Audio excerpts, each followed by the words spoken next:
Good evening to you. I'm Ed Ranch. Almost 4 months ago, a gunman walked into this Tops on Jefferson Avenue, shooting and killing 10 people. Innocent lives were lost. The fabric of our community changed for good. But hate will not win. And the best way to fight back here is through education. Tonight, we're inside the Merriweather Library, keeping that conversation going, talking about mental health and the evolution of education with our distinguished panelists. Our Buffalo Strong conversation starts right now.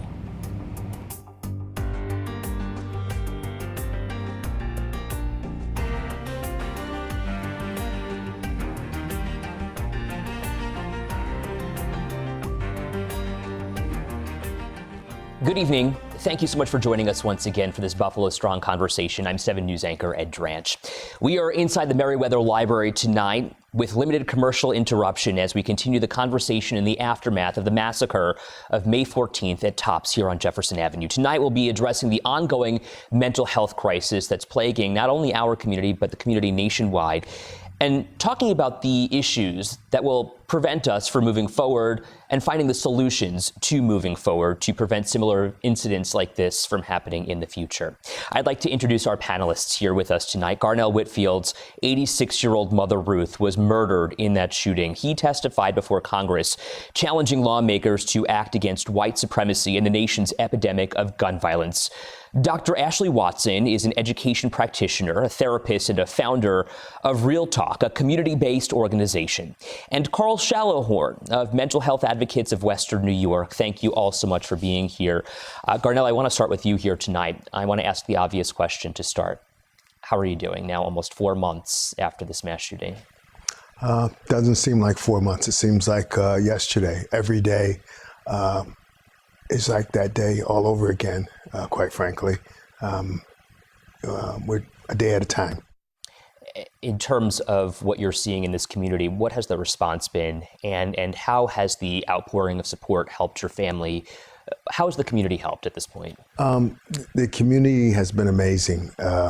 We've been supported literally by everyone, whose path we cross. We've been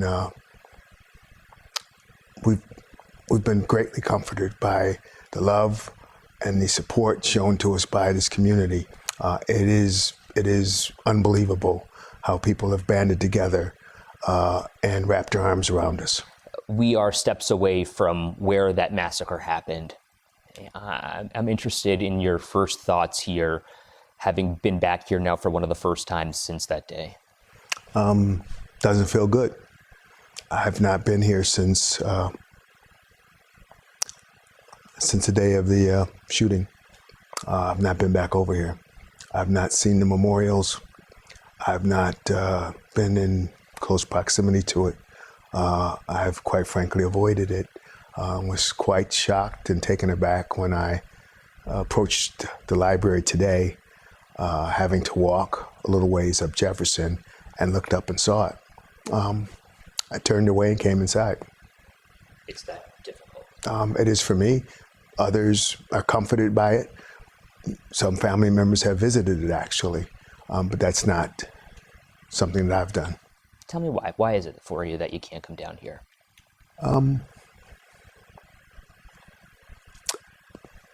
It's where my mother died. It's where people were murdered. It's not something that I do. I mean, I was a fire commissioner. We went to several fires throughout my career where people died. I didn't revisit those things either. I don't believe in, there's nothing there for me. There's no comfort there. It's just the memories of loved ones that were lost. Dr. Watson, when you hear this, I'm interested in your perspective here from a mental health perspective. The resources that we need to help these families. How are they coming out? What more do we need? Well, when I hear this, it just sounds like live pain. It sounds like active processing. It sounds like grief. And it sounds like active bereavement. As far as mental health and resources for the community, I think we need more collaboration and collective workings together so we can impact more of the community versus operating in silos. And Garnell, I'd be remiss if I didn't thank you for being so brave and coming out here and speaking your truth here tonight. It's important to hear your voice, and it's important to hear your mother's story and to keep her legacy alive. And I'm grateful for you, and so is the community. I want to also highlight something that you had made a point to say, that it's important to call this a massacre. Absolutely. Explain that to me. That's what it was. I mean, it was intentional. It was well planned, and it was targeted at a specific group of people. It was a massacre. That's exactly what it was. It's domestic terrorism. It was all of those things. Let's talk about the issue of mental health and racism. So often, mental health is the overlying umbrella, but then under that, with one of those spokes, people like to lump racism in.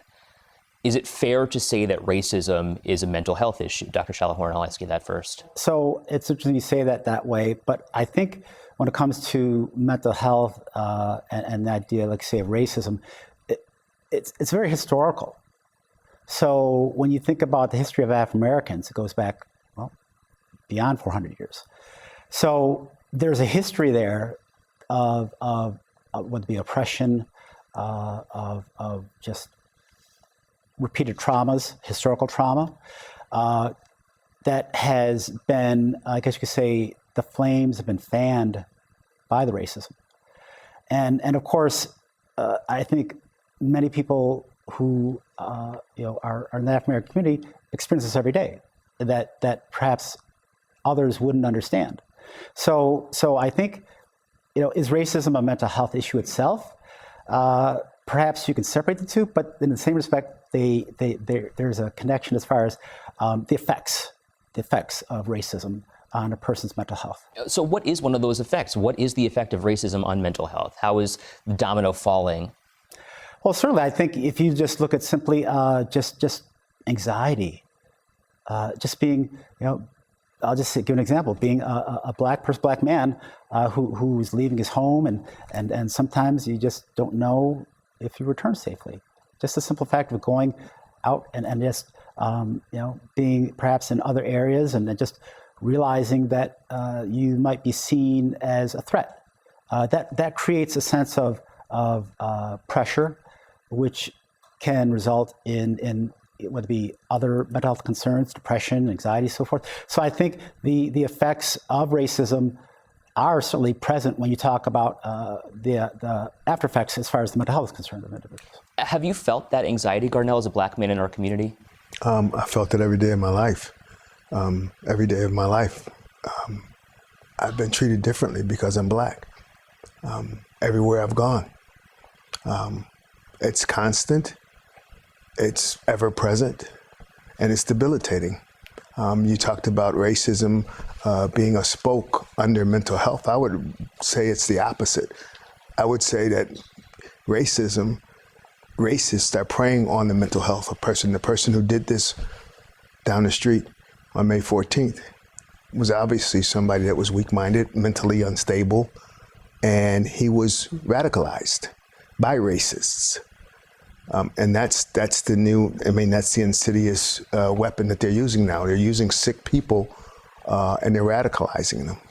He released this manifesto of sorts, and the FBI has discussed it in their criminal complaint that was filed in the federal district court here in Buffalo. And in that manifesto, in that document, the alleged shooter said point blank that he wasn't having issues with mental health. Yet so many people would love to lump it all together, but let's separate the two out. Racism is not a mental health issue. Would you agree, Dr. Watson? Well, I would answer in this way. Racism was a term and a concept that was established here in this country. Racism wasn't a thing. It was developed. So we have to be a little bit more curious about what caused that development. There was a degree of separation with power with control, with economy. And people that look like me were on the lower end of the spectrum to receive that power, that control. So is using racism kind of like using a crutch? Is it an easy go-to or, to say that somebody is having mental health issues if they are a racist? I think it can be used as a scapegoat for sure, right? We want to justify what happened on May 14th as solely a mental health issue, which then covers the racist part of what we're dealing with, right? And that would then, I guess, eliminate that manifesto. But it stops us from confronting the real issue here, which is the fact that somebody has these underlying thoughts to say, I want to kill black people. Well, I think in that respect, I mean, you can even look at, as you say, the alleged shooters' history. I mean, there was, from what I understand, some concerns when they were younger and so forth. So, I mean, there may have been signs that were there that showed that there might be a propensity, for future acts. There was social media postings. There was all these signs, but unfortunately, I think no one either was willing to either acknowledge or inform, or they were missed. Certainly, I think when you talk about how social media is, I mean, there's just so many different these platforms, many of which are underground, so to speak. That I think it's just one of those. It's hard to contain it. It's just so hard to contain it. There's a proliferation of it, of course, through social media and the easy access to any platform that somebody wants to seek out these thoughts and people who are like-minded. So what should be done about this? Well, I mean, first of all, we got to call it what it is. I mean, this is racism. It's white supremacy. It's what this country was founded on. I mean, we can talk about mental health. We can talk about guns. We can talk about all of those things. But the truth of the matter, they all fall under that. And that's what these people are using to hold our communities hostage, to keep us down. Garnell, you said that this is not something that started on May 14th. We've been living with this our entire lives. What has your life looked like that perhaps somebody who doesn't live in our community would not necessarily see? Like I said earlier, I've been treated different my entire life. I was wonderfully blessed to have a family, a mother and a father, a traditional quote unquote family, was supported by them, was loved, was nurtured within my family, and was able to achieve some semblance of success in my life. But that's not without great pain.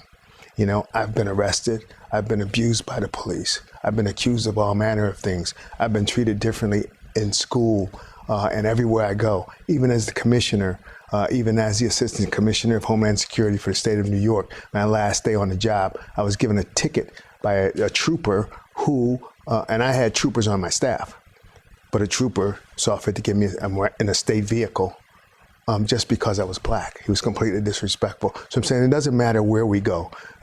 Look at President Obama. Look at any person who has achieved anything in this land called America, a person of color, and they have endured much to be where they are, and they continue to do that even with this success, quote unquote success. And so, just because you see us up on this panel, just because you see people who have achieved, they carry the baggage of that implicit bias or intentional bias. They carry that baggage with them every day of their lives. So how do we come together as a community? How we come together and heal is one thing, but how we continue to have these conversations and work on mental health issues within the Black community especially is another thing. So what do you suggest, Dr. Watson? Well, my suggestion would be to not just target mental health in the Black community. I think that we need to start addressing mental health in America as a human issue, as a humility issue, as a cultural issue. And if the African American community is no longer just a target, then maybe we can stop whitewashing conversations and spaces where we can address these difficult topics. But there are so many issues wrapped up in that. There aren't enough people who look like the communities they serve. So there are so many issues at play here that perhaps is creating that implicit bias. That's not by coincidence. That's by design. That's by design. Why do you think that is? Why do I think that is? It's because our communities have been targeted with it's not a coincidence that there's only one market in this community. There's no coincidence that the expressway came through here and destroyed the community. All of these things were done intentionally. All of these things were done intentionally to sever us from the larger community and to create these issues of food desert and of mental health and all of these things, of violence. These guns, nobody in our community makes guns. Nobody in our community does any of these things. Yet and still, that's where we find all of these issues at. That's not a coincidence. So somebody has to acknowledge that. I mean, we got to acknowledge that, okay? Before we can do anything about any of these things, we gotta understand how we got here. It's that redlining. It's the idea that we have cut through the city. Absolutely. To segregate the community. Absolutely. You're talking about mental health issues. I mean, we don't have generational wealth or any of those things. You got a lot of equal opportunities things out here, which is great, but that doesn't bring about equity. Equal opportunity does not bring about equity. When you come from a community like this and you have been starved of resources and you're competing with someone, of the majority race or whatever on a job or whatever, there's no competition there. We had to subsidize our mother. She didn't pass any wealth on to us, as is done in the majority community and white communities. There's no wealth being distributed amongst our family members that will give us a head start, that will give our children a head start. None of that happens in our community. It's the opposite. When we do well, we have to subsidize those who came before us, who were traumatized and treated differently. It's completely opposite. And so unless we recognize all of those kinds of things, all these kinds of issues, I don't know how we go forward. Well, Carl, I'd love for you to respond to that. How do we go forward? Well, as far as I'm concerned, we need to start with being proactive. And so I think there's opportunities here to make change. However, as has been said, this is so ingrained in the history and the fabric of this country that I think if we talk about policy changes, if you talk about things that would help, say, communities in terms of infusions of money, resources, opportunities for things like having, whether it be certainly access to other things like stores and that many people would take for granted.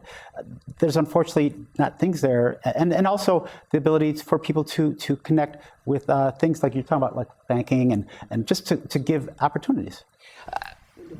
How can somebody at home who's watching here confront their own biases? Hearing Garnell's story, hearing the story about whitewashing mental health, if there's a family watching over dinner right now, what would you tell them, and how would they be able to start that conversation to say, let's change the game?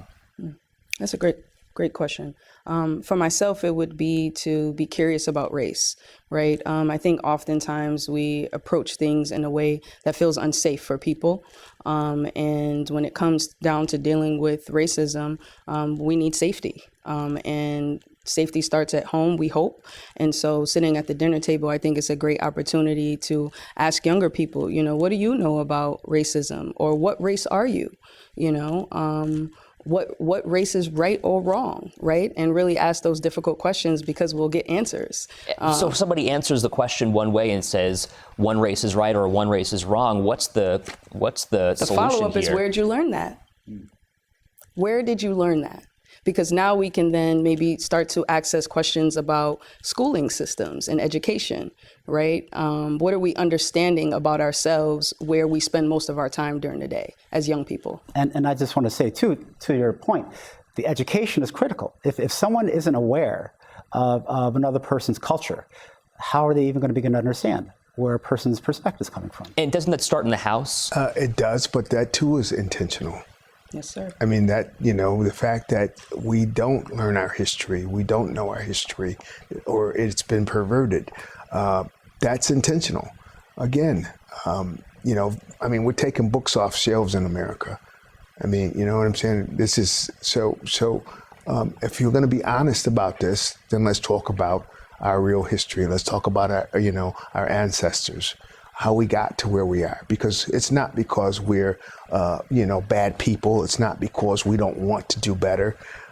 That's not the case at all. So do you think we can move forward, Garnell? I think we can move forward. And again, we're talking about systems. And I just want to make that very clear. We're talking about processes and systems that are long-standing. And, I think many white people don't understand their history because they were never taught it. So they live in ignorance also. And so it's very difficult for them to accept these truths or these, You would often hear a family say, I'm not racist, but. And that but is always the caveat. How do we fight that but? Well, if I can be quite transparent in my practice, when people use but, I say but allows bullshit. But creates opportunity for us to find shit in the middle of it, right? So what are we butting? If you say I'm wearing blue, but what? You're wearing blue. That's just the fact. And so I think, one, we need to gain awareness of language that we've been using, right? We're talking about systems. Systems include language. Systems include action. Systems include policy. So we need to unpack the actions, the language. We are indoctrined in racism. Indoctrined. That means that on the walls in Washington, D.C., we the people, when we weren't people. We weren't the people, right. So it's understanding the depths of this history and also inviting other cultures, other communities to start learning their history. So let's unpack it. The racism can be fought. It can be part of our history, but it can also be something that people are using to say, let's move forward. Let's move forward from this racism. Let's move forward as a community. How do we do that? Well, I don't pretend to have an answer to that. Again, it starts with being honest. It starts about, looking at this thing with open eyes and being honest about it and be willing to, it's not easy. It's not going to be painless. And we have to acknowledge the fact that, many of the differences are based on these systems that provided opportunity on one side and none on the other side. Can I just jump in real quick? I think it's important to highlight, too, that oftentimes that we want to move forward because the people that want to move forward lack the capacity to deal with the entrenches that my community has dealt with for centuries. We carry pain on our backs. You understand what I'm saying? And most times in spaces when we talk about it, we want to quickly move past it because it's too painful for most people to handle. So imagine what this gentleman is feeling sitting here today. Imagine. And I can't imagine. And actually sit in it for a moment. There are no easy answers. We didn't get here overnight. Correct. There is no quick fix to this. It's going to be painful because you got to look at everything. And that's why people avoid therapy or whatever, because to do that, you got to be honest and you got to be willing to look at everything. And some of the very things you thought were legitimate will turn out to be illegitimate. Some of the very things you thought were good will turn out to be not so good. Can you just, in the brief time that we have here, elaborate on some of the pain that you carry as a Black woman? Well, I'm pretty sure there might be a client somewhere watching, so I'll be transparent and vulnerable tonight and say that I'm in pain right now. I'm in pain right now. It was painful to drive up back on Jefferson. I took some time away after being on the front lines. It was painful to revisit this street. It's painful sitting here next to my brother. And it's also painful as an educator in this community. The things that we're discussing tonight, I'm in deep research about right now. I actually just wrote a prospectus about race and racism and the definition of what the word race actually means and the competition behind it. And if there's no equity, we can't compete. So it's painful to sit here and have conversations that people think are just conversations. What does the equity look like? Carl, do you want to weigh in? Do you have a thought here? I think equity is more than, like was said before, it's not about equality. It's about making sure that people have these same opportunities in a way that allows them to move forward and basically build. It's about building. New York State is investing a ton of money into East Buffalo. Is that enough to change the game here? No, absolutely not. I mean, it's going to take a lot more than money. It's going to take goodwill. It's going to take honesty. How do you spend that money? You know, how do you deal with someone who's been traumatized their entire life, like people in this community who have been treated bad, who have been treated as less than, and who now find themselves at this point in their lives behind the 8 ball. They find themselves in a place that they can't compete with those, you know, in the workforce or whatever. No matter what opportunity you give them, they don't have the tools. They don't necessarily even have the tools to be able to function in that space. Garnell, tell me what your tears are right now. My tears are real. That's what they are. They're the pain of a black man sitting here talking to you about something I shouldn't have to talk to you about. They're the pain of knowing that I'm a short distance from where my mother died. And Garnell, I want to reiterate how brave you are for being here, and thank you for working in the face of trauma to be here and discuss this with us tonight. It is an unthinkable tragedy, and the community is standing behind you. God bless you and your family. Dr. Watson, thank you so much for being with us, and Mr. Shallowhorn, we appreciate your perspective here as well. We're going to put the conversation here, end the conversation here for this segment, and be back in 2.5 minutes with our next portion when we talk about the importance of race, racism, and evolving all of that conversation in education. We'll be right back.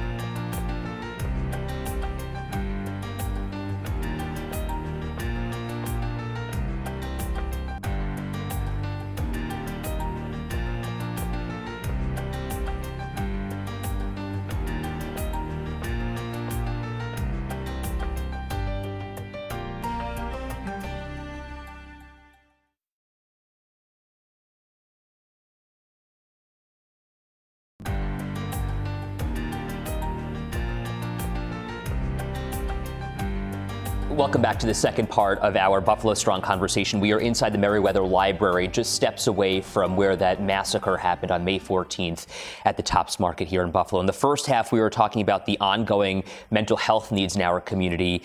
Now we're shifting our focus to education and why this may be crucial to stopping another mass shooting that was allegedly fueled by hate. Joining me once again is Dr. Ashley Watson of Real Talk. Zanetta Everhart, whose son Zaire was hurt in that shooting. She too addressed Congress calling for stricter gun laws and greater classroom intervention to help confront and challenge ideas of white supremacy. Reverend Denise Walden Glenn, executive servant leader of Voice Buffalo, and Dr. Darren Brown Hall, superintendent of the Williamsville Central School District. Thank you all so much for being here with me tonight. It's so important to hear your voices. And Zanetta, I want to begin with you, as we did Garnell in our last segment, talking about how you're doing. And how is Zaire? I'm okay. I'm okay as long as Zaire's okay. And so I was just, I've been telling people that I've been as strong as I've been because Zaire is getting through this better than I think I would have. He's keeping a positive mind on all of this. He's just living and hanging out with his friends now, right? And the doctors are, allowing him to get back out there and just be 21, right? And do what 21-year-olds, do. And, he wanted to go back to school this semester, but they advised for him to wait because he will have to have some procedures done because of the shrapnel in his back. Nothing major or anything like that. It'll be all outpatient, and he's just taking it in stride, It's amazing. So yeah, I'm doing okay. I'm a little tired. I'm gonna be honest. I need a break. But Zanetta, but I'm good. Your words have true power. And when we heard you on Capitol Hill a couple of months ago, and I want to read one of your direct quotes, we have to change the curriculum in schools across the country so that we may adequately educate our children. Let's get right into it. What needs to change? All of it.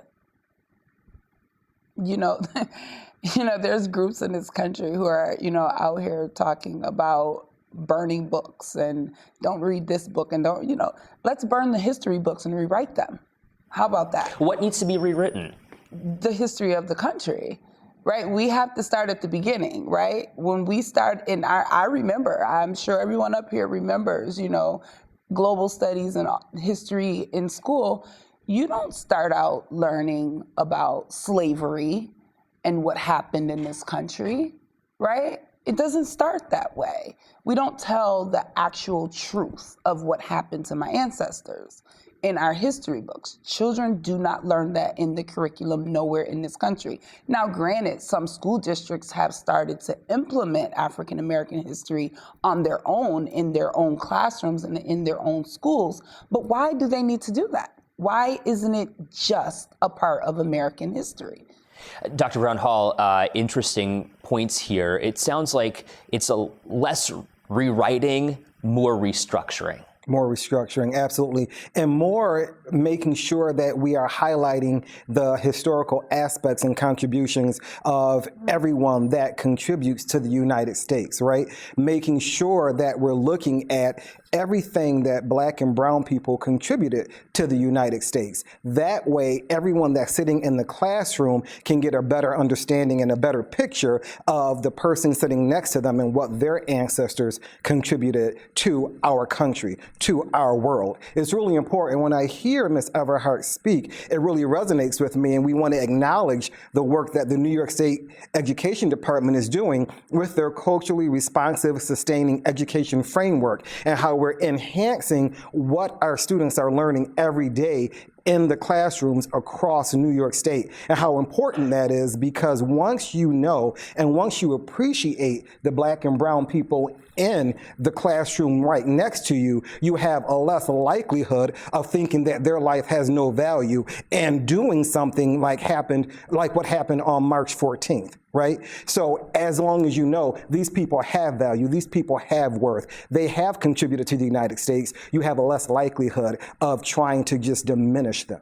But Reverend, so much of this starts at home as well. This isn't just a community conversation that has to happen in the classroom. This also has to happen in churches. This has to happen in synagogues. It has to happen in mosques. It has to happen at home.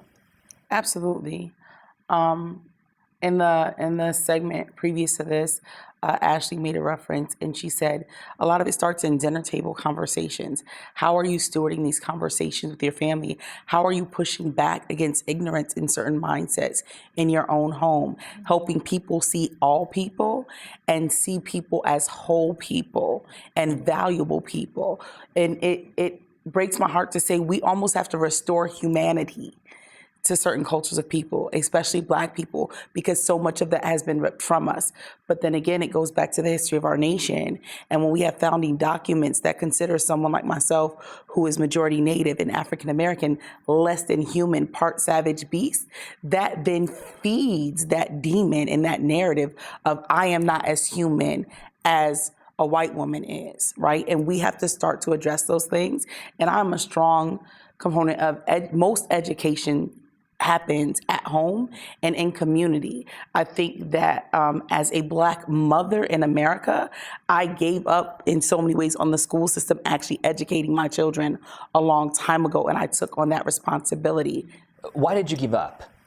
I gave up because my kids were going to school and in history being taught some of the same lies that I had been taught in history as a Native woman. For instance, how we talk about the founding of our country. We can't found a country that was already populated and inhabited.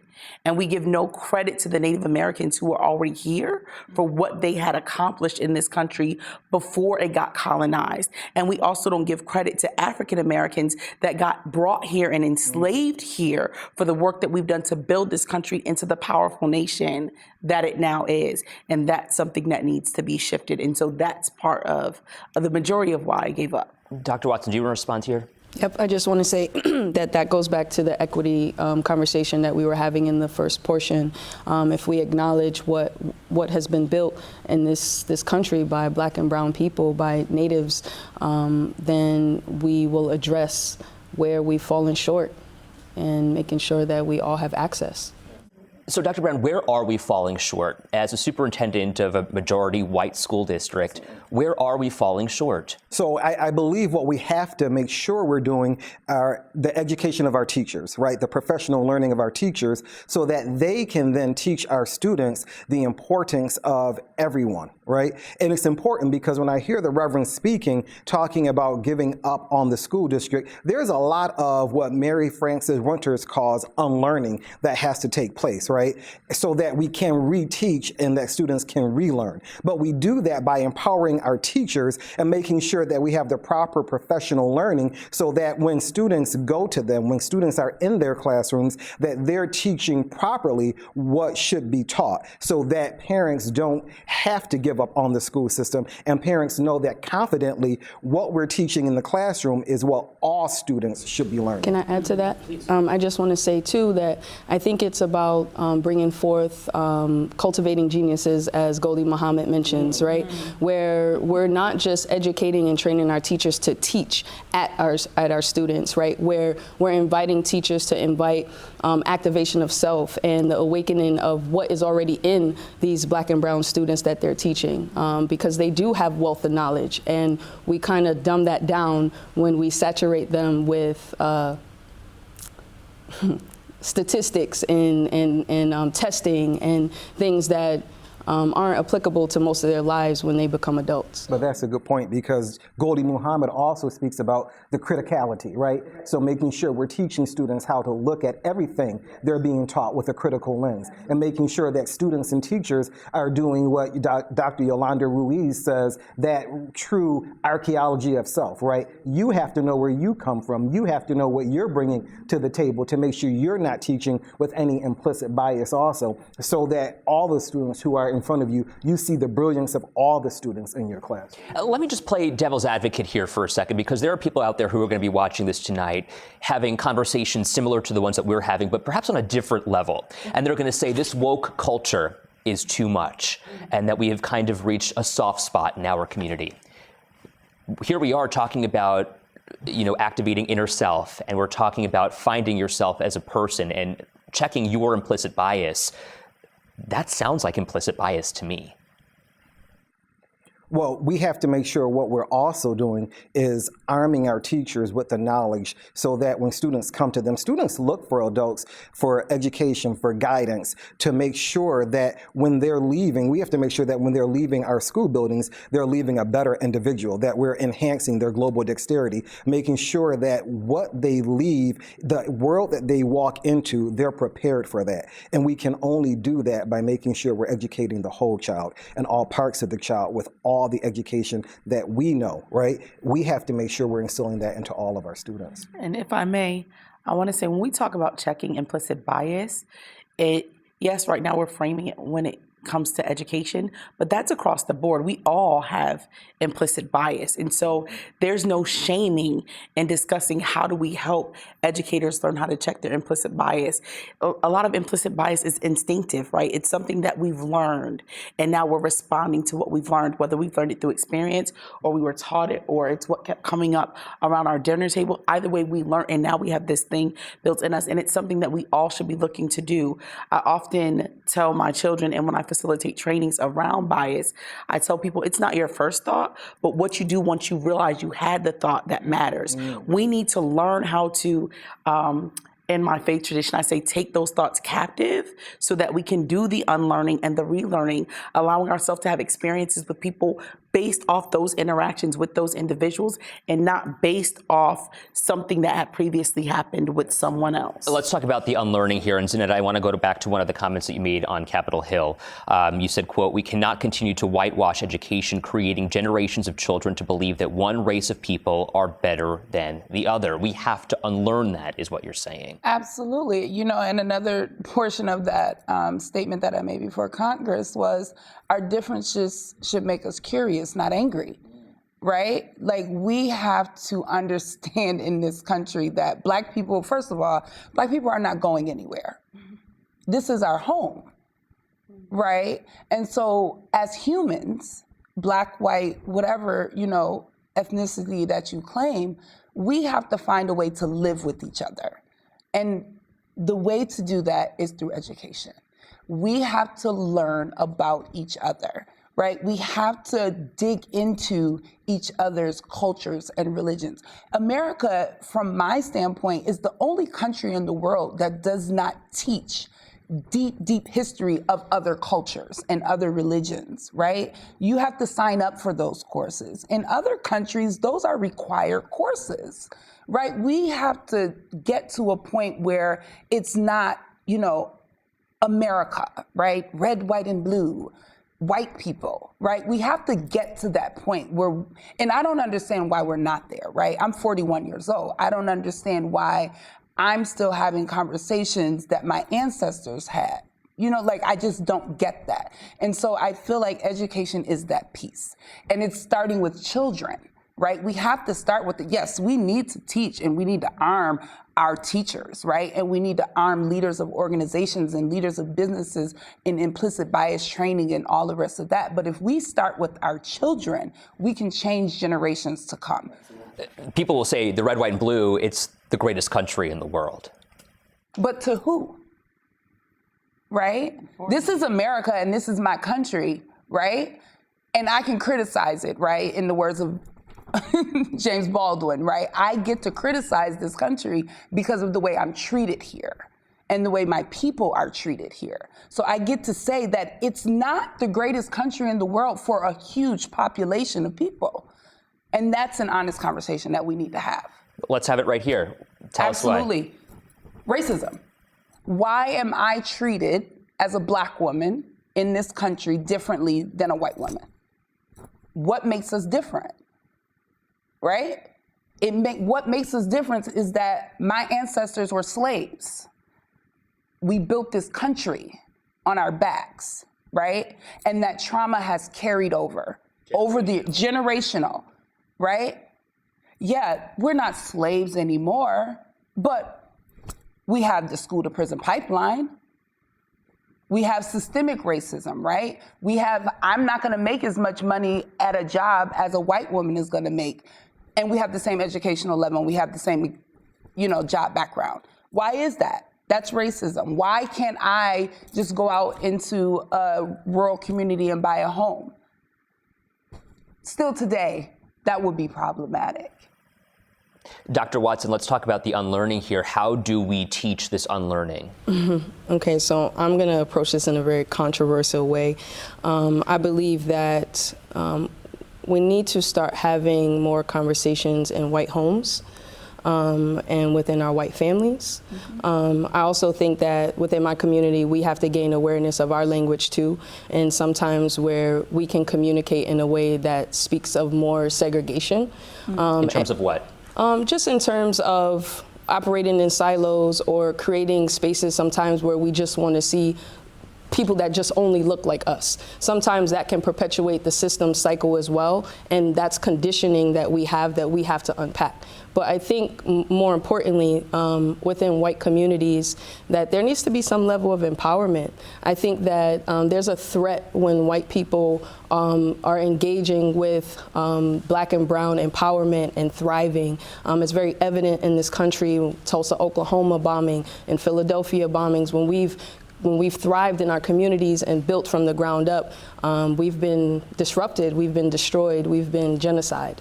And so I think it's important to acknowledge those things too, and to maybe start asking within white families, how do you identify? What makes your white culture other than money and greed and violence, because that's what we were founded on. Why do you think that's so controversial? Well, it can be controversial because I believe that we have a humility issue in America. If our ancestors were slaves and we built a country, yet we have no equity or no show for what we've done, and we're just pounding our chests and fighting, and marching and protesting and just screaming to be heard. Sometimes I think it just rubs people the wrong way. I don't know. People are scared. And I think that the fear really starts in their home. And that sometimes is hard to acknowledge and accept, that the violence is with your dad or your uncle, or it started with your grandfather. Dr. Brunhall, you wanted to weigh in? I did, because we have to take it a step further also. You talk about the conversations that our white friends and allies need to start having, right? It also goes to, how can you use your privilege to help your brown and black brothers and sisters, right? So what are you going to do to make sure that we're examining policies and procedures that have historically harmed black and brown people? I know Commissioner Whitfield talked before about African Americans and brown and black people not having the ability to pass on generational wealth, and that's built on real estate, right, or owning land. And we know, like you mentioned, because of the redlining that occurred and the policies that allowed for that, black and brown people weren't able to own a lot of property, right? So you can use your privilege to make sure you're examining the policies and procedures that will live on for years. As we said, money dries up. You can throw as much money as you want to at a problem, but money dries up. Policies and procedures tend to live on forever. So what can you do to examine those and see which ones are inherently racist and preventing brown and black people from advancing in the United States? What artificial barriers are being put in place to make sure that individuals in certain communities don't advance? So we have to do that examination, and we need our white allies and accomplices to do that with us. So what are you suggesting here? That basically that white people step up and say, let's do this? Absolutely. Absolutely. Share your privilege. I spoke to a group of women a few weeks ago about exactly that. That was the title of my speech that I gave to them, is about sharing privilege. And the example that I gave to them was, in my professional life, I work for Senator Tim Kennedy. I'm his Director of Diversity and Inclusion. And the one thing that he does for me daily is share his privilege with me. Right, he understands where I come from. He knows exactly where I come from. He's a South Buffalo guy. He's a South Buffalo born and guy. bred. I've worked for him for more than 5 years now, and so he understands and he sees the barriers that people put up for me, even working for his office. And so when I'm not even around him, he's out of the state somewhere, he's mentioning my name. That's sharing privilege, right? Yes, we need our white allies to send an email. Right? Send an email and recommend someone for a job. Recommend someone for a promotion. That's sharing your privilege. Reverend, if I may, there are people out there, again, who will be watching this to say, I'm not racist, but I'm unapologetically white. And I would push back at them and ask them, why do they feel the need to make that statement? Like, what is behind that? Right? What is behind you needing to make that statement?